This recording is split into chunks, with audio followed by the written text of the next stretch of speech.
Pandemonium reigns. Hey everybody, we are back. Pandemonium reigns in your speakers, in your ears. Excited. You know what? Just want to say that we've been gone because we have jobs outside of this. We're not paid to be here. So hit the like button. I had somebody ask me, hey, how much do you make as a podcaster? And I was like, I get paid every time you press the like button. Exactly. Or your alternative was billions and billions and billions and billions. That was your alternative, but you chose the correct path. I chose the honorable route. I did. You did. Hey, let's jump into this. We're going to be talking SEC quarterbacks inspired, right, by Michael's favorite person.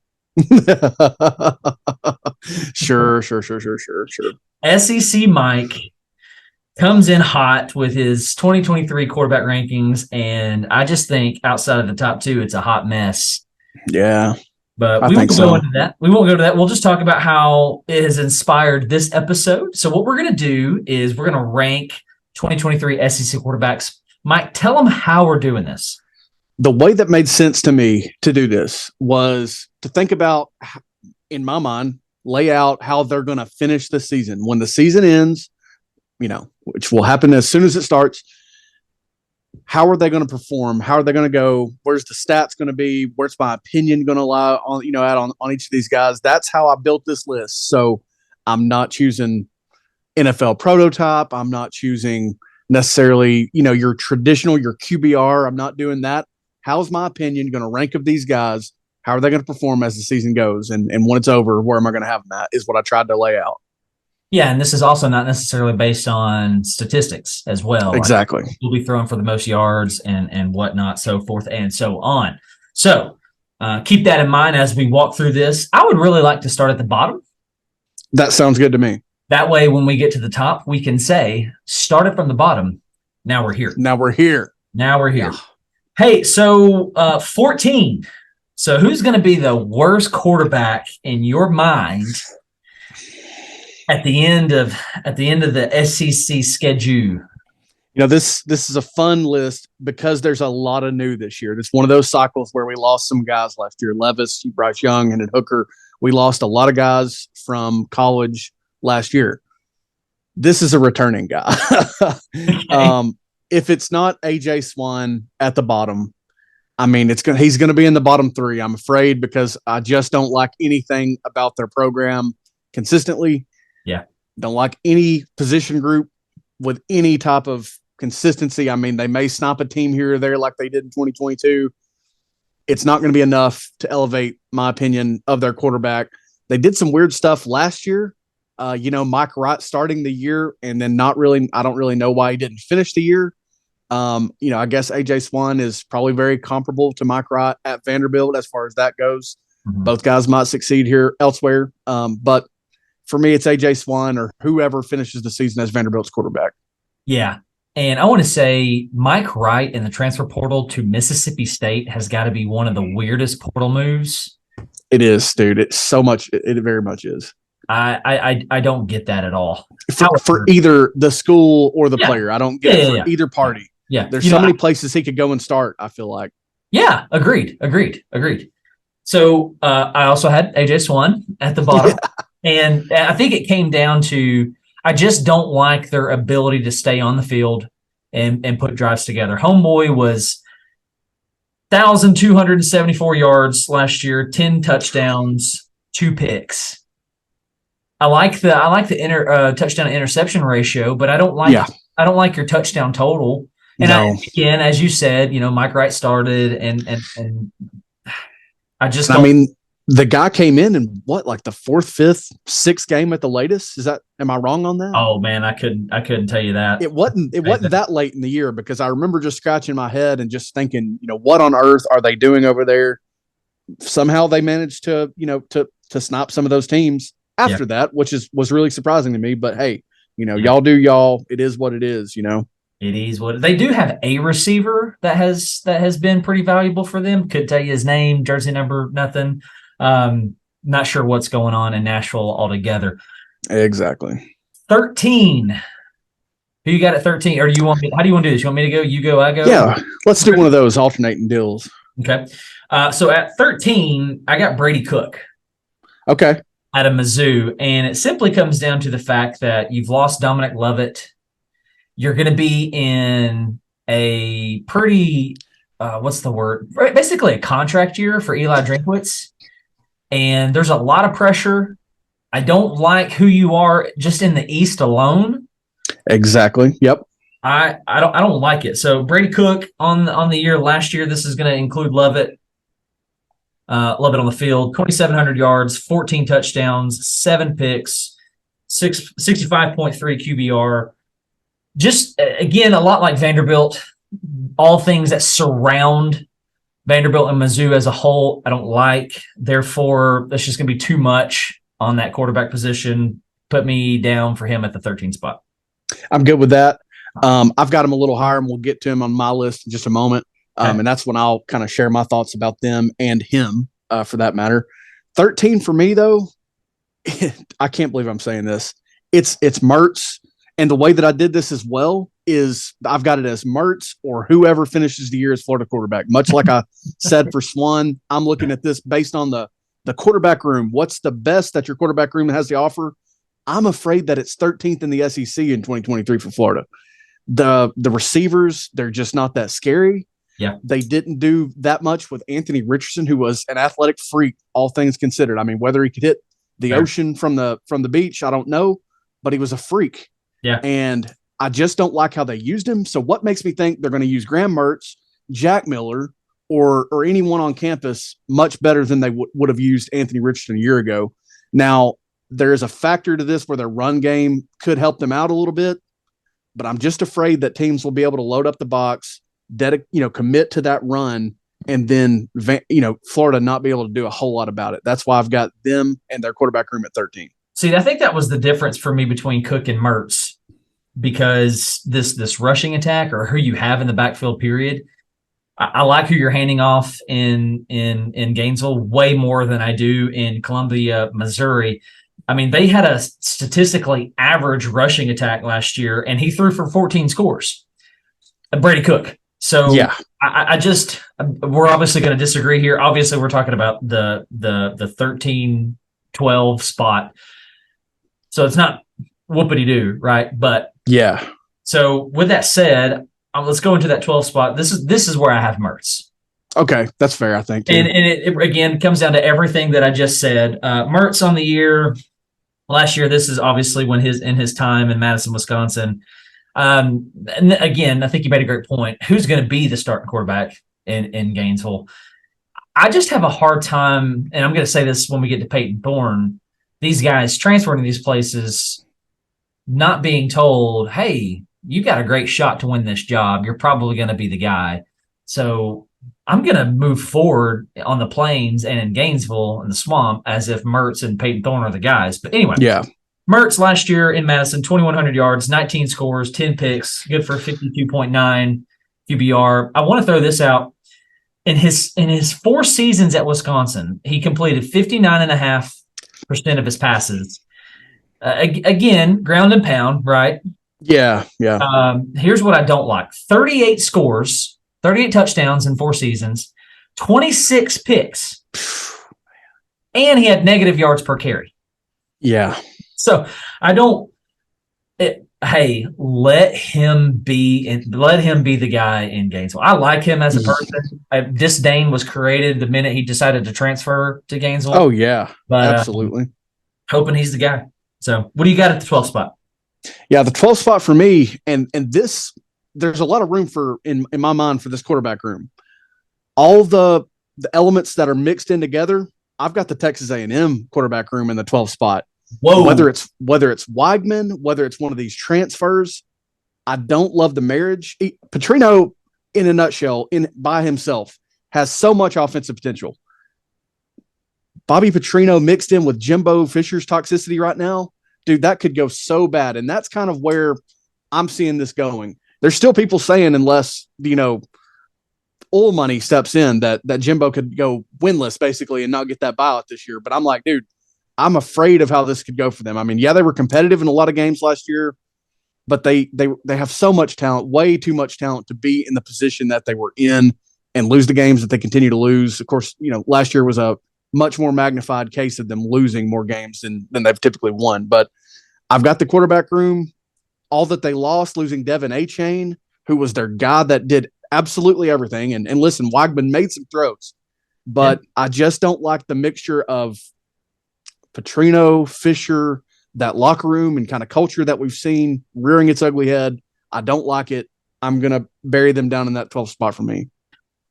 I don't hate that, just because there's a lot of dilemma, controversy, high risk, high reward that's going to take place with this Petrino and what's his name, Fisher relationship. Yeah.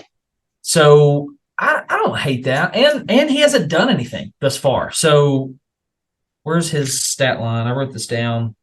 896 yards last year, 8 scores, 0 picks. So I think there's an argument for potential there for him to have a fantastic season. I like that Stewart kid that they've got at wideout. Dude is a baller. Mm-hmm. So yeah, I don't hate that. I do think it's so. What's his head? SEC Mike had him way too high. For me, for sure. Yeah, and I'm just going to disagree and say you have him too low. It's possible. Just because the question mark that surrounds College Station. And that's fine. Like, hey, listen, if he's at that 12 spot, give it to me. Yeah. Give it to me. Oh, yeah. All right, 11. Who do you got at 11? This is where I had Brady Cook. And the reason that I have him just over those other guys, I'm not buying stock in Missouri nor Brady Cook necessarily. And listen, there's a potential that it could be Sam Horn or another guy from Missouri if it doesn't go well for Cook. Yeah. But I like Cook's legs a lot. They, like you said, they lost Dominic Lovett. They do have my man who is like the NIL king up there. Can't think of his freaking name right now. The receiver, the do-it-all receiver. My goodness. Yes, Luther Burden or Burden or something. Yeah. Burden. Yeah, Luther Burden. Yeah. Now they've got that guy. So, I mean, you're talking about a guy that should have 1 million targets, 1 million carries, however they use him, they should do it all. But I like Brady Cook because of the things that I saw firsthand when he played against Tennessee. The things against Georgia that he did that were very surprising, even though Georgia was clearly asleep at the wheel.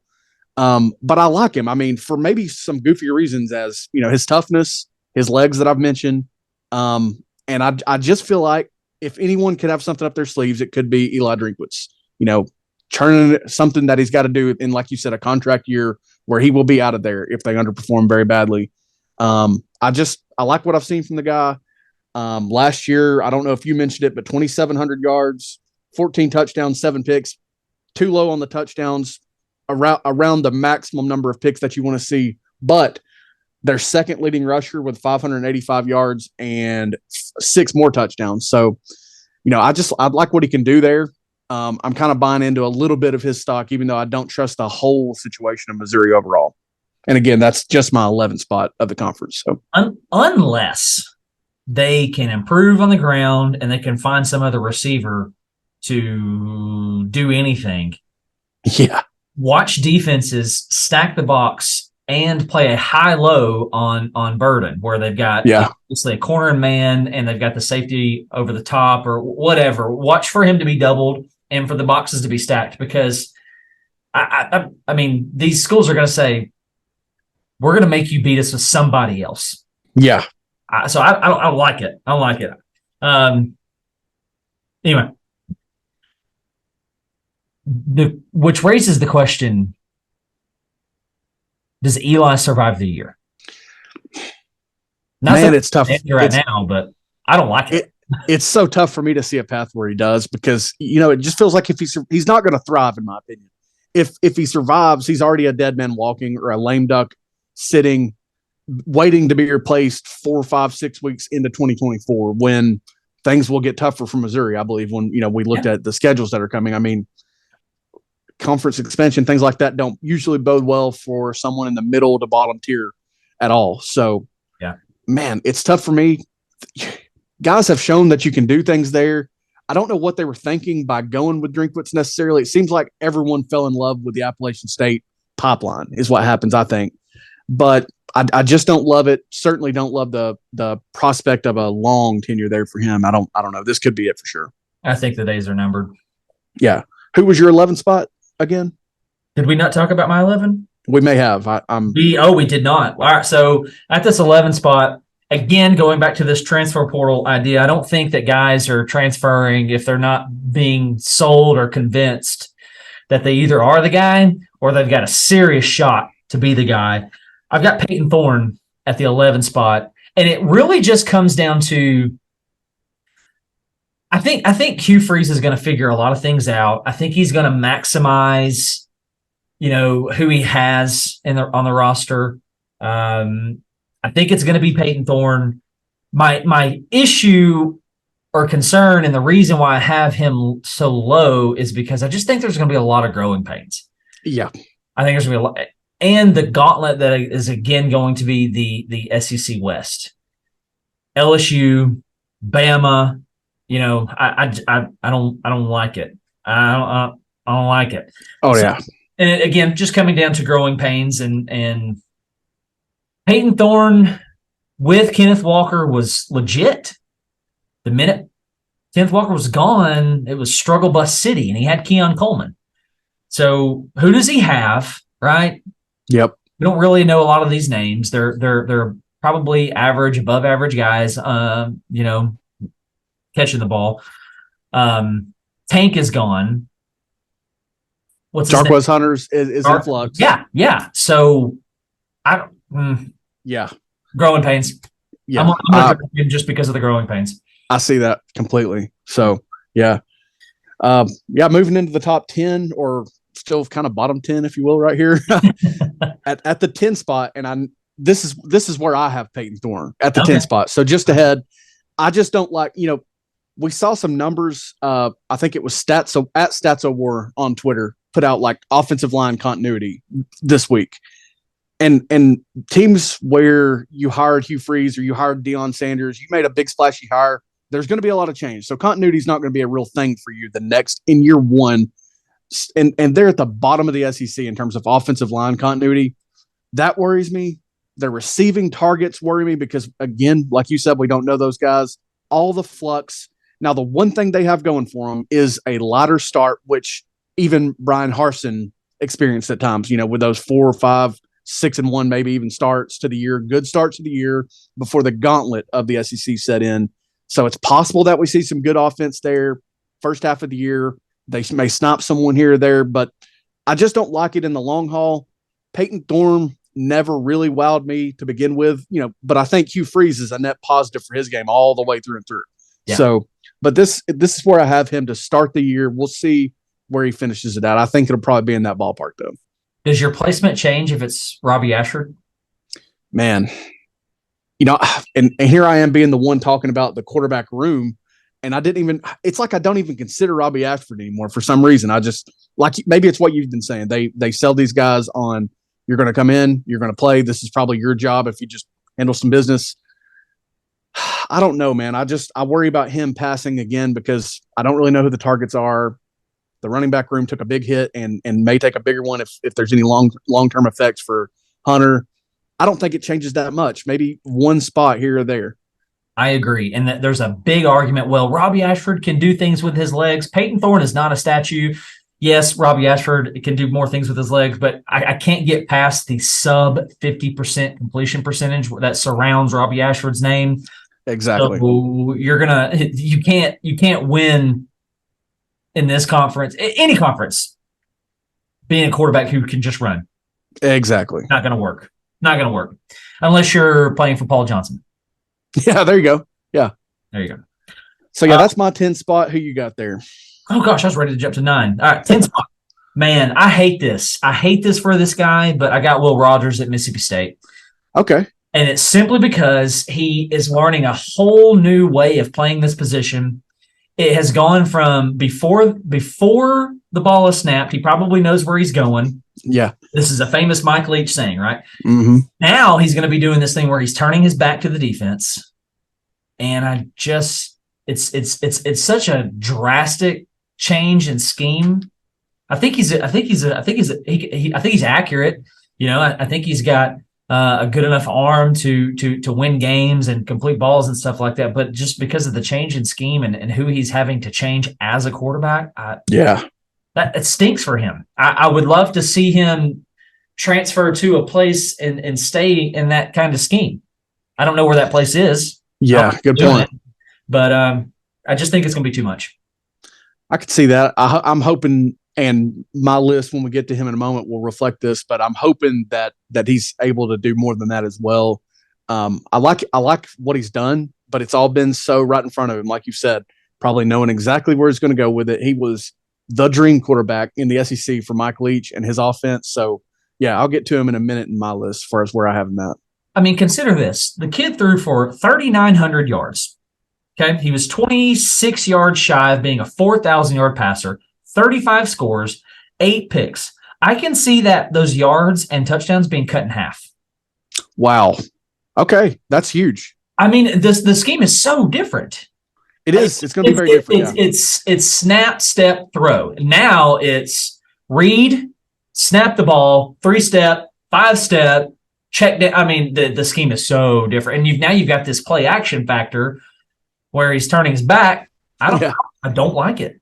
I hear you. It's really difficult. It's really difficult. So 9 is going to be interesting. Yes, yeah, it is. This is where I've got the Alabama Crimson Tide quarterback room in the 9 spot. My man. Is that what you got? Have you got that? Jalen Milroe and Alabama quarterbacks at the 9 spot. Yes, dude. Sure do. Okay, here's where this is for me, and I can't wait to hear why you have them there in a minute. And it may be the same thing, but Bryce Young, superstar. Mac Jones in 2020 was a superstar. Tua Tagovailoa from basically the moment that he first did it was a superstar. Freakishly crazy throws, anticipation. Jalen Milroe is not that. So if it's Jalen Milroe, you're hoping to play the Jalen Hurts game, I think, with him. And I don't think their roster, offensively or defensively, is in the spot that it was in 2016, 17, 18. Now, it's good. It is still very talented.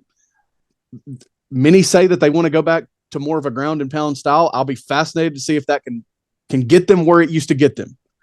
All right. Let's say it's my man, Ty Simpson, who is not at all my man, who I kind of loathe. Who are the playmaking receivers that couldn't make the plays for Bryce Young last year to carry them to a playoff experience to Atlanta? Mm-hmm. Who are they going to be for Ty Simpson if they weren't there for Bryce Young? Maybe it's freshmen. Maybe it's young guys coming in that were not there those past couple of years. I have a very hard time believing that's the case. A very hard time. It could be Ty Simpson. I could see him winning the job, especially, if Milroe is just not doing it down there in practice. But I don't like what I see in that offense right now. I mean, even the running backs, it's not what it's been for them at running back right now. So I just have a tough time seeing them being the offensive version of what we've known for probably since Lane Kiffin years. So I think it's funny that you ended right there with Lane Kiffin's name, because he's the one who's gone on record saying it wasn't my offense when I was there. And it won't be whoever's coming in their offense. It's going to be Saban's offense. It's what he does, but he gives the offense coordinator freedom to operate in that offense. But apparently it's also true that they're going to get back more to like a ground and pound mentality. So they want to try to get into 3rd and 3, 3rd and 4, 3rd manageable, whatever. Here's my concern, here's why I have them so low. I'm not concerned. I'm happy they're concerned. Yeah. Do I bother reading Milroe stats last year? No need. Okay. A name you didn't mention was Tyler Buckner. That's true, because I forgot his name. Not really, but I still struggle to remember that he's there. Okay. Let's talk about him. Yeah. Transfers into Alabama. Here's my first question. Does he even enter the portal if Sam Hartman doesn't come to Notre Dame? I mean, I see no reason why he would have. Right? Okay. I'm going against my own words here. Is Nick Saban really looking at this guy saying, you're probably the guy? I don't think see it, man. I don't see it. I think, here's what I think. I think Tyler Buckner is a safety net. hey, you're familiar with this offense coordinator. There's going to be some familiarity there. You're going to have an opportunity to win the job. Not saying it's yours. You're going to have an advantage. My biggest question is, who's the guy? I mean, who?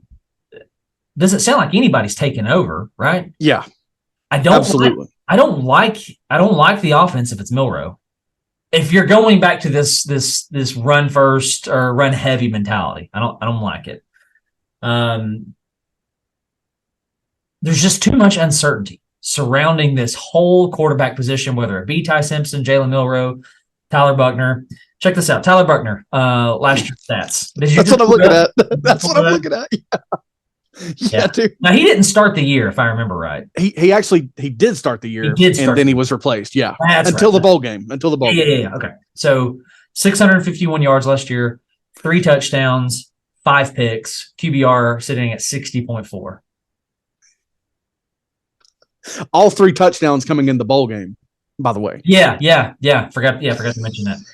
So, oh God, I don't know, man. Now, don't get me wrong. I'm going to be looking at Bama halfway through the season and going, not surprised. Sure. Yeah. Oh, obviously they figured it out. This is what they do. Yeah. In the meantime, I'm going to drop them because we just don't know changes in the coordinator, changes, in their identity, who they want to be. So, whatever. Yeah. Hopefully the tide doesn't roll. Yeah. So we're both onto the 8 spot now, just to clarify, correct? We're both onto the 8 spot. Yep. All right, cool. So the 8 spot is where I've got Will Rogers. And, talking about the scheme fit, and I wanted to go first here just to get it out of the way because we talked about him for a moment, a moment ago. I like a lot of his decisions have been laid out for him. I would like to think with the situation and the events that took place at Mississippi State over there that they're smart enough to lay it out for him. If they're not, I'd like to think that they'll set up Mike Wright for a little success if it's too much for Will Rogers. Mm-hmm. But this is where I've got their quarterback room just because the man has thrown for 1,000,000 yards. He's got a tendency he knows what his guys, he should have a lot of chemistry with these guys, even if they're changing it up, what they're actually going to do kind of fundamentally. Seems like he should have a lot of chemistry with these guys. He's been doing it for like 7 years now. I mean, I'm putting a little faith in him and hoping to goodness that they say, okay, here's where his strengths have been. Let's not give him, Peyton Manning's offense to break down play by play. But this is where I'm going to put Rodgers and the other Bulldog quarterback room. I don't hate that. I don't hate that at all. I can't wait to see your face when I say this. Oh, heck yeah. Hit me. 8 spot. Spencer Rattler. Okay. All right. Well, I don't hate that at all. That's very close to where I've got it. Matter of fact. Okay. So he's coming up then for you. Yeah. Here's why. Who was he up until the Tennessee game? 16 touchdowns on the year. 6 came against us. So how many did he throw against Clemson? Oh, touchdowns. I'd have to look, man. If you want talk and then I can find out. Yeah. So he's your 9 spot. Right. Or no, we're in the 8 spot. Excuse me. Yeah, we're at the 8 spot. Yeah, we're in your 8 spot. Yeah, he's coming up next for me. So let's just both talk about him here. I mean, go ahead. I don't understand how there can be hype for a guy who had 10 touchdowns. No matter what, if he had 6 against us, he had no more than 10 entering the 10th game of the year. How can there be any leftover hype for this guy? 2 touchdowns against Clemson. Okay, so he had 8 then entering the Tennessee game. Entering the 10th game of the year, he had 8 touchdowns. And they waited till week 10 to change the offense. That's when they changed things up with their coordinator. Of course, after the year, they replace him, which I don't even like for a guy like Spencer Rattler, who has been in college for this long. Usually in that situation, your offense has been dead, dull, lackluster. Yeah, change things up now. I don't like it for a guy who's been in college for 47 years. I don't like that. Yeah. I know they return some of their weapons. They lose their man at tight end, Jaheim Bell. They lose him. I believe they lost a running back, which I don't love. Marshawn Lloyd. Yep. Yeah, they lose Lloyd. And again, I think they returned some of those receivers, maybe all of them. The guy threw 16 touchdowns last year. They did pick up Knox from Arkansas out of the portal. They did pick him up. So that's, to me, a net negative in the portal at the tight end position, because I feel like I've seen what Jaheim Bell can do. And I like Trey Knox a little bit. I don't like him as much as I like Jaheim Bell. When they couldn't figure out how to use Jaheim Bell. For sure. I don't like that formula. I don't like this for him. This is coming from a guy we were baptized by what they did to us in Columbia that night. Yeah. I don't fear them still. And I'm not trying to throw absolute, direct disrespect on this, but I don't know what to make of you. I don't understand why it took you so long to figure things out. I mean, you've been doing this for so long, and it just still seems like you come in riding too high, feeling yourself, and it takes you forever to actually dig in and do something. Week 10 is not your 10th game is not an acceptable time to figure it out. That's fair. I will say on behalf of him, he was a 3,000-yard passer. Yeah. So I'll give him that. The fan base was not happy with the hiring of Dowell Loggins. Yeah. So if there's any sort of offense being stagnant, not doing well in the beginning, you can't tell me that fan base is not going to uproar. Absolutely. So there's going to be some pressure there, right? Mm-hmm. You mentioned all the personnel on the offensive side, so I won't get into that. Your first season in Columbia is defined as what? Okay. At best, okay. I mean, you had 2 really great games. Yeah, 2 great games. Outside that, you struggled with some FCS people, and you beat A&M. Well, they were garbage. Yeah, they were so bad, dude. You barely did it. Yeah. So, I don't know. I don't like it for Spencer Rattler. Now, I do think if he can get to the right scheme with the right guy, I do think there is a future in the pros for him. Yeah, and it needs to be a quarterback master. Like, it needs to be Sean McVay or Sean Payton. It needs to be a quarterback guru, someone who can absolutely hone in your skill set, and they better have some weapons around them at the same time. Yeah, fair enough. Yeah. All that said about Spencer Rattler, he's who I had in my 7 spot. Let me just say, if and obviously the worst thing possible happened to Mike Leach with him passing away. If he was there, Will Rogers would be above Spencer Rattler for sure. He'd be above other guys for sure. But kind of by just whatever process you want to call that, he does fall behind Spencer Rattler for me. That's who my 7 spot is. So yeah. I'm not. Everybody's raving about Shane Beamer, and I think Spencer Rattler is an incredible talent. Yeah, it's almost like the Jaheim Bell conversation. You've got this incredible talent, and I don't think you know what to do with him. That's fair. I think so. Yeah.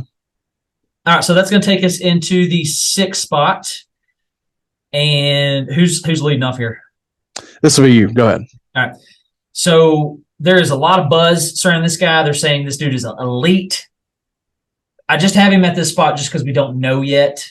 And I don't want to come season in sound like a complete idiot. So I've got Beck right here from Georgia. Okay. And I do think there's a good handful of talent ahead of him that obviously make their own argument. I think he's going to be an improvement from Stetson Bennett.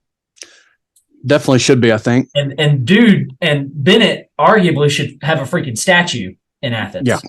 So yeah. I think they're saying his arm is way more alive. He's coming along. That's scary, if I'm honest. Yeah. Not looking forward to this. Don't even know if I want to bother reading his stats because they're just not really stats. So 310 yards, 4 touchdowns, no picks, 83.6 QBR. Carson Beck, 6 spot. Okay, yeah. I've got him a little higher, and I'll definitely give you the reason why when I get to him in just a moment. The 6th spot for me, and I'm curious where you have this guy because you've not mentioned his name yet. The 6th spot for me is Devin Leary. Okay. The issues at Kentucky, I think, are what keep him, for me, his spot at being 6th at the highest. They had offensive line issues last year, and they don't return a lot of those guys. They had an NFL prototypical quarterback last year who could not have wet the bed more, I don't think. They don't have they have a couple pieces at running back. I don't know that they have a Chris Rodriguez. They lost Cavassier Smoke even to the transfer portal. Yeah. Your guy before him, Benny Snell. I don't think they have a Benny Snell. I'll be really interested to see how the run game goes when they have those offensive line issues baked in. Now, Devin Leary, I like his game. I hate that he's wearing that blue. I hate that he's in Lexington. They're young receivers. I'm a big fan. Barryon Brown, I don't know if we've discussed him on this podcast, but it's been mentioned out there that he fell to Kentucky from your likes of Tennessee, where he was from, or Alabama, or even Georgia, because of issues that we don't know about. Something kind of kept him from being a take at those schools that we don't know about. Probably never will, hopefully, if he keeps his head clean. But I can't really go much higher on Devin Leary when Levis didn't really improve as it went. There was hype. There was then talent infused in the receiver room. They do bring back Liam Cohen, who is Levis's best offensive coordinator there, but they don't have your Wan'Dale Robinson that we absolutely know of that's going to get 60% of the targets in the pass game.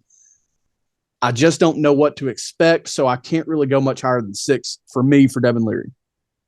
All right. That's fair. So that's the end of the 6th spot. Yeah, that's my 6th spot. All right, so this is going to feel like a speed bump because I don't even have him at the 5. Okay, yeah. 5 spot, I've got Jackson Dart. Okay, yeah. I like him. 2,900 yards, 20 touchdowns, 11 picks, 72.9 QBR. I think that's only going to rise because of the influx of talent in that room. I'm contradicting myself. I don't think Lane Kiffin said to Spencer Sanders, "You're the guy." Yeah.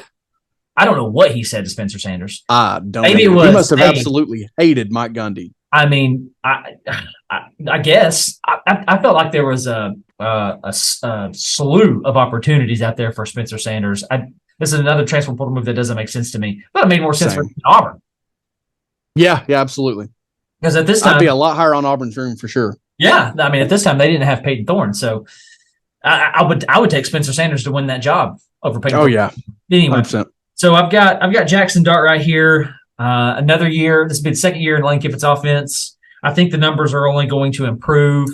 Judkins is back. I mean, a lot to like surrounding Oxford. And it's funny. This is your 5 spot? Yep. Yeah, you just laid out all the reasons I have him a little bit higher. We'll get to him there again in just a second. Okay. But that run game, the infusion of Spencer Sanders and the young man from LSU that transferred in, who I cannot at all, I couldn't name if my life depended on it. Yeah. But that quarterback room plus the time is why I'll get to the Ole Miss quarterback room in just a minute. My 5 spot, and this is someone I would like if I was an investor, if I was in the stock market, I would have to fight myself from putting all my money on this guy, and that's KJ Jefferson. I want him to be higher. I want him to perform well. I just don't. They have a new OC at Arkansas. It's Dan Enos, who has kind of failed there before, if I'm not mistaken. I don't know their receivers. There with Belima? Now, he might have been there with Belima. I can't remember the exact time frame when he was there. Okay. But I just feel like it didn't come to a happy ending when Enos was there before. The receiving targets. I mean, who is KJ going to be throwing to? We know he lost his trusty, rusty tight end, Trey Knox, that we mentioned to South Carolina. Yep. Lost his offensive coordinator. Not sure how much it matters when you have an athlete like KJ Jefferson, because I think a lot of it's just going to be like, let's see what this guy can do. Let's cut him loose. There's going to be a wicked run game with Rocket Sanders if these guys stay healthy. Mm-hmm. But there again has been another issue for KJ and that Arkansas team. I want KJ to be higher. I really, really want to enjoy this guy and watch him just flourish. But 5 is kind of my ceiling for him, much like, the 6th spot was my ceiling for Devin Leary.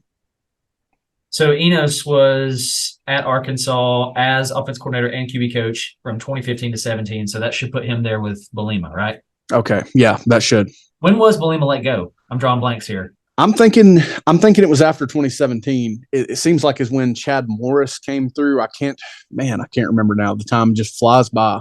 I hear you, dude. Well, that surprises me. That's pretty low, I thought. But I hear you. Yeah. I hear the argument. I get it. Yeah. I get it. So we're up to the 4 spot? Yes, I'll be on my 4 spot. Where are you at? Is that what you're at? Yes. Yeah, you told us your 5 spot. So you lead off here with the 4. All right. The 4 is where I have the Ole Miss quarterback room. And it's literally the reasons that you laid out.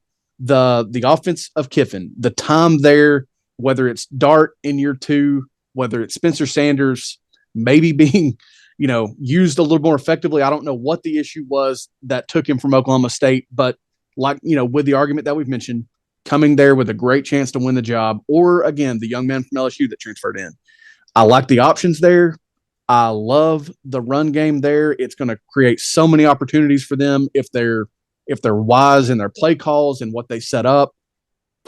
Have we ever known the receiver of the receiver names for Ole Miss going into a year? It just doesn't seem to matter who they have thrown to when it's Kiffin and those guys out there. I just believe in them. And again, looking at this from where I think they're going to end up when the season is over, that's where I have my faith at in Ole Miss in that quarterback room, all of the factors considered. They did lose 2 of their top 3 leading receivers, so there's an argument there. And it's also, are they gonna operate an offense around Judkins or Dart? That's a good question, and I would certainly go Judkins. Absolutely. He better have 1,000 touches. Period. Yeah, absolutely. So anyway, 4th spot for me. This is where I got Joe. All right, you got Joe Milton in the 4th spot. And here's how I feel about Joe Milton. I feel like he has the potential to be number 1. I also feel like he has a high possibility to be 14. That's about how I feel. I feel like it is incredibly high risk and incredibly high reward. And it's all going to come down to, can he make it click between the ears? Yeah. And if he can, I like him higher than the 4th spot. I like the receivers. I like Squirrel White. That's hard to say, by the way. It is a tough one. I like Brew McCoy. Jacob Warren is back. There's enough on the offensive line for me to like. Small, Wright, Sampson in the backfield. I think the defense is going to be improved. I don't know how that's going to necessarily reflect. But if he doesn't put it together between the ears and he doesn't figure out the touch, which we saw the touch, right, in yes. in the Orange Bowl, seriously, 10, 11, 12 spot? Yeah. No, absolutely. I'm so serious. Oh, we can't do this thing. I'm flipping into Orange Cast mode. Can't do this thing where he's missing the deep ball, because we rely on that way too much, right? Especially when we get them as open as they usually are. Yes. I cannot get the image of Tillman running down the seams against Pitt out of my mind, and that ball I know. not only overthrown, but out of no shot. Jesus couldn't have caught it. Exactly. Right? Exactly. So until then, I'm gonna anchor him down at 4 and kind of go into the assumption that he remains healthy and that it's not, he didn't hit full potential, but he also didn't fall apart. He did enough. That's why I'm going to have him at 4. Just because also the first 3 spots and the names just below him. So those names above him for me are just kind of solidified, and the names just below him, there's some questions. So I'm going to leave him at 4. Okay. Yeah, and I told you that Jackson Dart was my 4th spot. The number 3 spot is where I have Joe Milton. Okay. And this is about me with the faith in the system, in Heupel, in Clemson. They didn't have a lot of guys sitting out that Orange Bowl, and Joe stuck with it for the full game. Kind of got better as it went. The offense certainly got better as it went, and he threw some lasers, some absolute laser beam things we never saw him do. Whether it was garbage time, threading needles. What he was doing against Clemson there with those end zone throws, specifically with a couple deep balls, Squirrel, Ramel, just getting better as it went. Whether it was garbage time last year, there was nothing at all in 2022 that was like we saw in 2021. So I'm putting a little faith, which is scary when you think about battered ball syndrome and PTSD. Yeah. Coming off 2021, I'm just going to put the faith in the system and Heupel in that receiver room. It's possible that the receiver room gets faster, which I think is great for Joe. Yeah. I think Brew will be healthier. Squirrel is a speedster. Dante Thornton is a speedster. We saw Joe's chemistry with Ramel Keaton before Keaton even exploded into a starting role once Tillman got sidelined. Mm-hmm. So all those things, just going to put the faith in the system, in the guys, and for Joe to finally make it click on a 12-game basis and see where we're at. I got you. I agree with you. I love when you said, though, that the potential is there for him to be number one. We all know this because of his arm strength and the freaky things that we've seen him do, whether it's athletically or throwing the ball. The potential is there for him to be number one, and it's certainly there if it doesn't come together for him to be very low on this list. Tennessee will go as Joe goes. That's perfect. That's perfect. And if Joe doesn't go, I think it could be bad. It could be a rough downturn from last year. Yeah. So with this 3 spot, this is where I have Devin Leary. Okay. So last year, as a member of the Wolfpack, 1,200 yards, 11 scores, 4 picks, 55.7 QBR. Believe he spent most of the year injured. He did spend a lot of time injured, I believe. Let me see if I can't find. Here it is. 4 years at NC State. So this is including what he did last year. The numbers that I just read to you. You ready for this? Mm-hmm. 62 scores, 12 picks. Name me a skill position player in his time there. Yeah, great question. They didn't have any, I don't think. If they did, we just don't know about it, right? Yeah.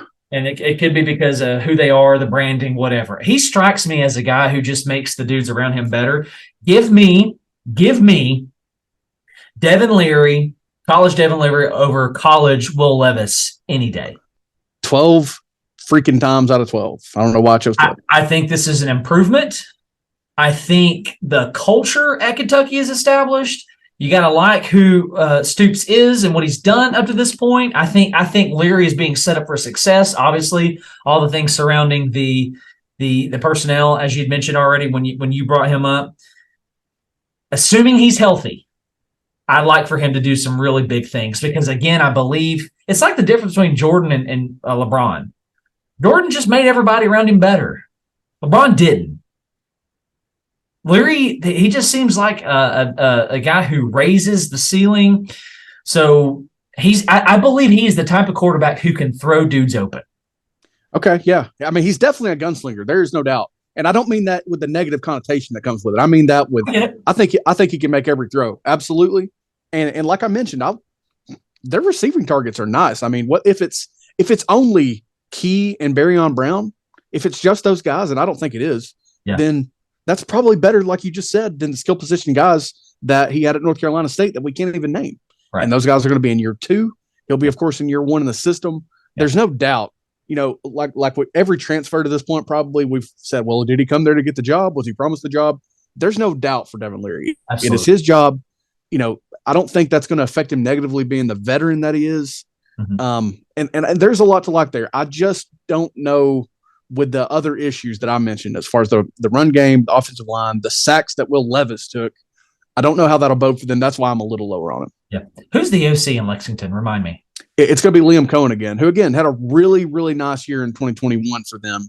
Yeah. But and that's another thing that I can't quite get past is Wan'Dale Robinson, man. I mean, and they had other guys, I'm pretty sure. I mean, they had other guys that they could have thrown it to, but we've looked at before. We've definitely joked about how many targets he got. I did earlier with that 60% number. Surely it wasn't that high, but I mean, everything went his way, which they probably have the luxury of doing again this year if they want to. Yeah. But I just don't know how sustainable that is. That's all I'll say. That's fair. That's completely fair. You and I already talked about these last 2 spots and how interchangeable that they are, at least when SEC Mike, put out his, but you've dropped KJ. So I have completely flipped the script. I'm doing the unthinkable with my 2 spot. Unthinkable. Well, do you want me to go first then? So you can. Yeah. Okay. Yeah. So you mentioned KJ. So this is where I have KJ Jefferson. This dude just has the it factor for me. If he can stay healthy, his ability to throw, he can make all the throws. He's got a live arm. He's got a big body. I don't know if y'all have seen this, but he lifts weights. Okay. That I believe was a tweet or an Instagram video he shared where he's bulldozing dudes in his bowl game, and his comment says, "I lift weights." So, yes, they've lost Browse as the offense coordinator, I believe. Is that right? Kendall Browse, or was it? Yes, they had Browse. They didn't have Lebby. Lebby's been at Oklahoma, so they had Browse. Yeah, so that's going to hurt. But I believe he's the guy, again, a lot like Leary, who's just I mean, he's got a bit of a Cam Newton factor to him. I just think he's a dude. Okay, if he can stay healthy, I like him a lot. Listen to this: 2,600 yards, 24 scores, 5 picks last year, and this is him being injured, right? I don't know how many games he was injured, but it's gonna hurt. The offense coordinator not being there, and a guy like Bryles is gonna hurt. But he strikes me as the guy as whoever's name is the offense coordinator. I feel like the job is like just don't screw him up.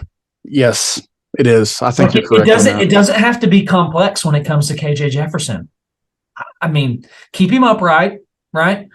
Allow him to run, on third and short or fourth and short if that's what you want to do. Call some QB powers. You can call some QB traps. There's all kinds of things that you can call with him. The key thing that surrounds KJ Jefferson for me is, can he stay healthy? And if we're going in this conversation under the assumption that he can, put me down for him almost interchangeably, 1 or 2 spot, but at least the 2 spot. Yeah, I'm definitely buying too much into the injuries that have plagued them, to not knowing the receiving targets. I'm too low on him. I'm already going to say that, admittedly. And again, I just had him at 5, so I'm too low on him. I'm factoring in Dan Enos and not loving that higher. I just don't know, when you have weapons like that, why you don't swing a little bit higher offensive coordinatorly. I get it. But again, I told you I'm doing the unthinkable at 2. All right, this is how you know that things have changed in college football, because I am doubting Alabama, like what we talked about. You're doing it a little bit too, but I'm I feel like I'm doing it a lot. I know what you're about to do. I just figured it out. You know what I'm about to do. I'm out of here. Bye. Bye. So I'll tell the listeners that are left, I'm doubting Alabama. I'm buying into Georgia. Moment of silence. Salute. Wait. Can we just, in this moment of silence, can we just allow all the dog fans to have a little barking session at each other? Hey, dog fans, go ahead and roll down your window, open your office door, and just, here you go. Here's a good 5 seconds to bark.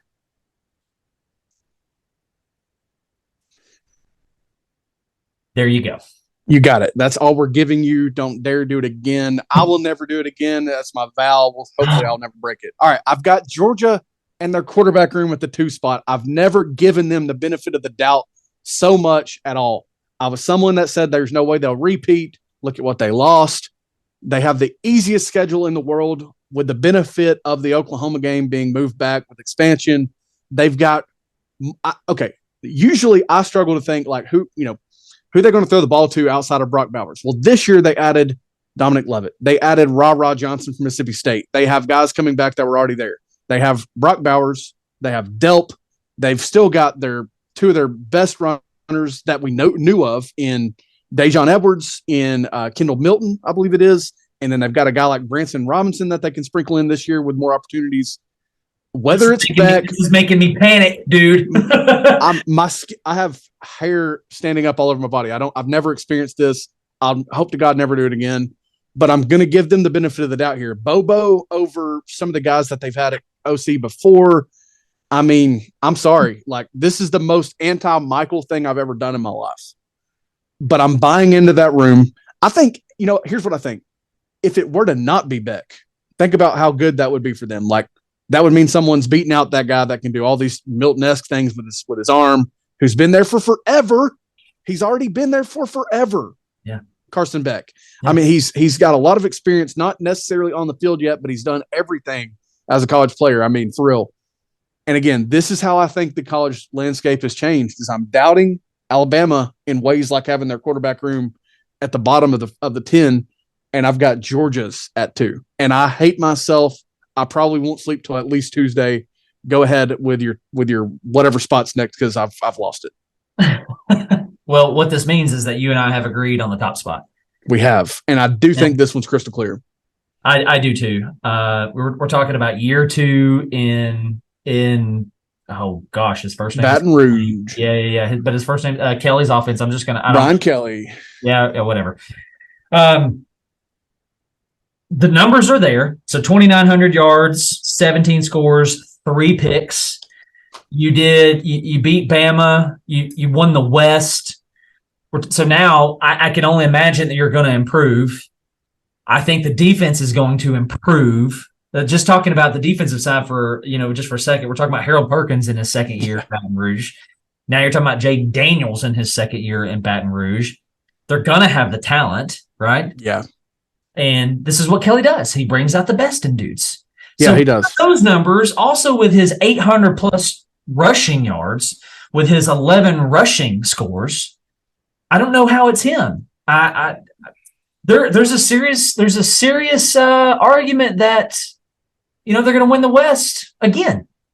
So yeah, and there's never been really a more LSU. They kind of have that tendency to come out of nowhere in years when they win the West, like 2022, like no one saw them doing in 2019, exploding offensively. And I'm not saying they're going to do that. I'm not at all making ridiculous comparisons or anything like that. But again, I'm buying into the expectation of them the same way that I'm buying into what I think Georgia could do. I mean, year two in the system, like you said, there was nobody in the conference except for maybe Spencer Rattler that I doubted more in 2022. Looking at what he had done at Arizona State, I was like, there's no way he can translate that into the SEC West. Not when Nick Saban's still there, not when, and they lost to Georgia, but they put up points on Georgia. You know what I mean? Yeah. I'm just a big believer. I think he'll be the best statistical, when you factor in his rushing yards. I think it'll be very hard to beat even that aspect. And we're not even just looking at stats here. We're projecting more than anything. I just think he's going to be hard to outperform when the regular season's over, when the SEC championship game's going on. I mean, I just think it's going to be tough. I like the guy. I didn't think I would. I didn't think I'd like him making that move to LSU of all places. I thought that they could have done better when they're, hiring Brian Kelly and they're doing all these things. And he just blew me away last year, to be honest. So let me just go ahead and tell the people that Michael would be telling you something totally different about Jaden Daniels right now had Tennessee lost that game in Baton Rouge in 2020. Oh, yeah, dude. I'd be like, Joe Milton's number one. It would. Oh, man. So there's that. But when this SEC Mike dropped his list, you and I immediately said one or two are interchangeable. I think that as this conversation has progressed, I think Daniels really makes the case for the top spot. And that's aside from KJ being healthy, right? You just have to like all the things surrounding LSU, the consistency in the staff, who's around him, all the stuff. So, well, y'all better go to the grocery store, buy all your canned food, all your bottled waters, because Mike has placed a Georgia quarterback in the top 2. So the world is ending. Pandemonium is reigning. So better go load up. But anyway, thank you guys for hanging out with us. We have thoroughly enjoyed doing this.